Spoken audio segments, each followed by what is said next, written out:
3 horrifying true Easter stories. Most people think of Easter as harmless, just family dinners, egg hunts, and church service. But not every Easter ends with smiles and family photos. Some end up in silence and disappearances that have remained unsolved to this day. These stories aren't made up. They happen to real people on what was supposed to be one of the holiest days of the year. And the scariest part? They could have happened to anyone. So if you think Easter is all sunshine and celebration, horrible things have happened too. And you heard it here first. So join us as we reveal 3 horrifying true Easter stories that will send chills down your spine. The Easter Sunday Massacre. Easter Sunday is meant to be a day of peace, family, and renewal. But in Hamilton, Ohio, on March 30th, 1975, that peace was shattered in the most unimaginable way. What was supposed to be a quiet family gathering turned into one of the worst mass murders in American history, committed not by a stranger, but by one of their own. James Urban Rupert was 41 years old, unemployed, and living at home with his 65-year-old mother, Charity. From the outside, the Rupert house looked like an ordinary suburban home. But inside, years of resentment, mental illness, and family tension were quietly building pressure until the dam finally burst. James had always lived in the shadow of his older brother, Leonard. Leonard was everything James was not: successful, married, with a good job, and 8 children. And James? He bounced between jobs, struggled with alcoholism, and felt like a lifelong disappointment. His own mother often reminded him of his failures, and he resented Leonard's constant success and superiority. In the weeks leading up to Easter, James's mental health state was crumbling. He had started showing signs of paranoia and delusion, convinced people were out to get him. He reportedly told a bartender shortly before the killings that he was thinking of doing something drastic. Then came Easter Sunday. That morning, the Rupert family gathered at Charity's house. Leonard arrived with his wife Alma and their 8 children, ranging in age from just 4 to 17. They came to share a meal, spend time together, and celebrate the holiday. But unknown to them, James had already made up his mind. He loaded 3 guns, a .357 Magnum and 2 .22 caliber handguns, and waited until the right moment. Just before 4 p.m., while the children played and the adults relaxed, James walked into the room and opened fire. No one had a chance to scream, let alone fight back. He moved from room to room, methodically shooting every member of his family. Even the youngest children weren't spared. 11 people, his mother, brother, sister-in-law, and 8 nieces and nephews, were all dead in a matter of minutes.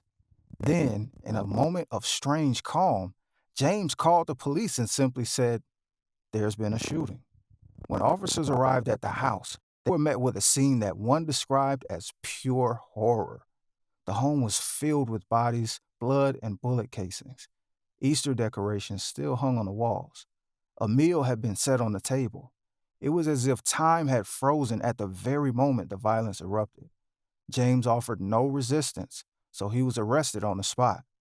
During the trial, his defense team argued that James was legally insane. Psychiatrists testified that he suffered from paranoid schizophrenia and delusional thinking. The prosecution, however, painted a picture of long-standing rage, jealousy, and a carefully planned execution. In the end, the jury reached a complicated verdict. James was found guilty of 2 murders, those of his mother and brother, but not guilty of the other 9 by reason of insanity. He was sentenced to life in prison and remained incarcerated until his death in 2022 at the age of 88. To this day, the Easter Sunday Massacre remains one of the most disturbing family murders in U.S. history. It left the community shattered and raised chilling questions about how resentment and untreated mental illness can quietly turn deadly, especially behind the closed doors of a family home.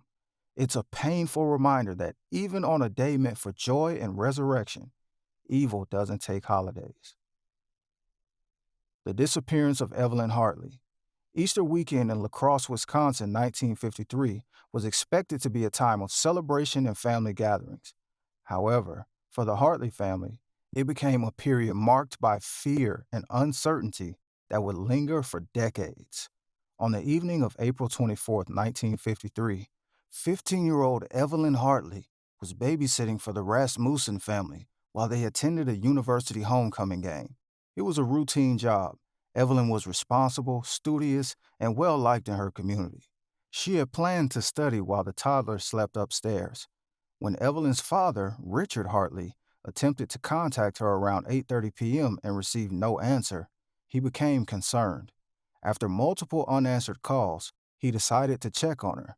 Upon arriving at the Rasmussen home, he found the doors locked and no response from inside.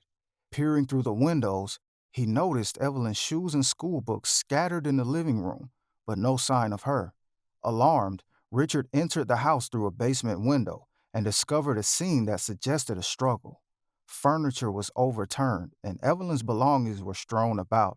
A window was open, and a stepladder was positioned beneath it outside, indicating a possible point of entry or exit. The police were immediately notified, and a massive search ensued. Blood was found both inside the house and on the grass outside, leading investigators to believe Evelyn had been injured during an abduction. Despite extensive efforts involving hundreds of volunteers, bloodhounds, and aerial searches, no substantial clues emerged. Over the years, numerous leads were pursued. In 1954, authorities questioned a local man who had been seen with scratches on his face and mud on his clothes the night Evelyn disappeared. However, no charges were filed due to lack of evidence.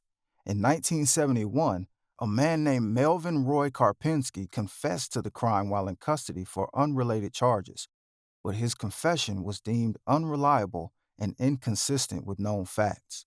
The case remained cold, with periodic resurgences of interest.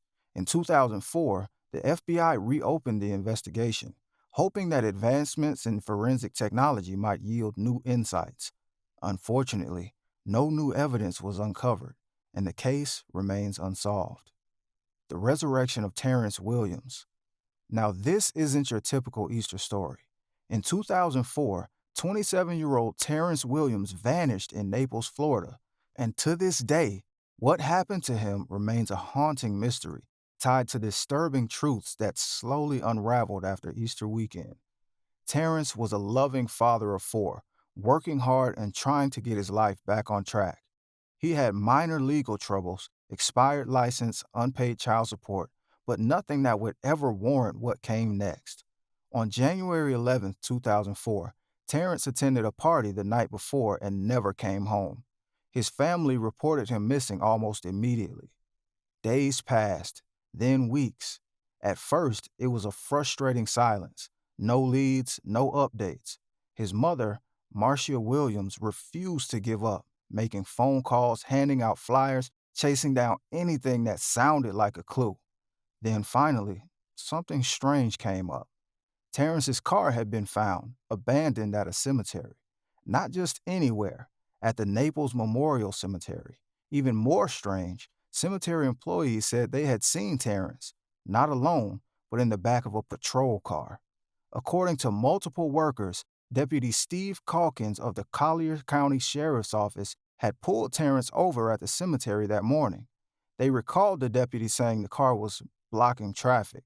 What's more disturbing is the fact that the same deputy later claimed he never made any arrests and even wrote in his report that he had dropped Terrence off at a Circle K convenience store. But no CCTV footage ever placed Terrence at that store. And here's where it gets more chilling. 3 months earlier, another man vanished under mysteriously similar circumstances. A man named Felipe Santos, an undocumented immigrant, also disappeared after being last seen in the back of Deputy Calkins' patrol car. Calkins gave nearly the exact same story. Car trouble, gave him a ride to a gas station, and then nothing. Two men, both minorities, both pulled over, both last seen with the same deputy, and both vanished without a trace. By Easter of 2004, Terrence's mother was in anguish. She held prayer vigils, she wrote letters, she asked one simple question: where is my son? She didn't just ask it once, she asked it for years. Calkins was eventually fired for inconsistencies in his reports and for not following protocol, including failing to radio in the stop or file proper paperwork. But to this day, he has never been charged with any crime. Terrence's story gained national attention thanks to filmmaker and actor Tyler Perry, who offered a $200,000 reward for information on the case. Perry even appeared on national news shows with Terrence's mother, pushing the FBI to take deeper action. In 2021, the Collier County Sheriff's Office announced they were reopening the case using new technologies and working alongside independent investigators. But still, no Terrence. And that's what makes this Easter linked story so deeply horrifying. It's not the blood or violence we typically associate with true crime, it's the silence, the unanswered questions, the fact that two men, two sons, simply vanished, possibly at the hands of someone sworn to protect them. It's a case that speaks to the hidden dangers people face even in broad daylight. The disappearance of Terrence Williams remains one of Florida's most chilling and controversial unsolved cases, and a painful scar on what should have been a weekend of peace and resurrection. Easter is supposed to be a time of hope, family, and renewal, but as we've seen, even the brightest holidays can cast the darkest shadows. So the next time you gather for Easter, say a prayer, not just for what you have, but for the stories that remain unfinished. Which of these stories unsettled you the most?